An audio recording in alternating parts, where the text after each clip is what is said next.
علیکم ورحمۃ اللہ وبرکاتہ۔ فجر کی نماز کے بعد پڑھیں دعائے دفع پریشانی۔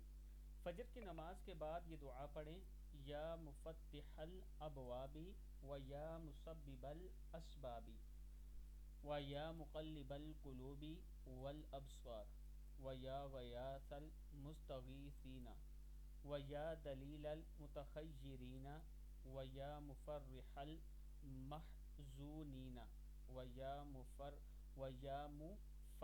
المحزونین اغثنی اغثنی اغثنی توکلت علیک یا ربی وفوضت الیک امری یا رب یا رب یا رب یا اللہ یا باسط یا رزاق یا فتاح یا کریم۔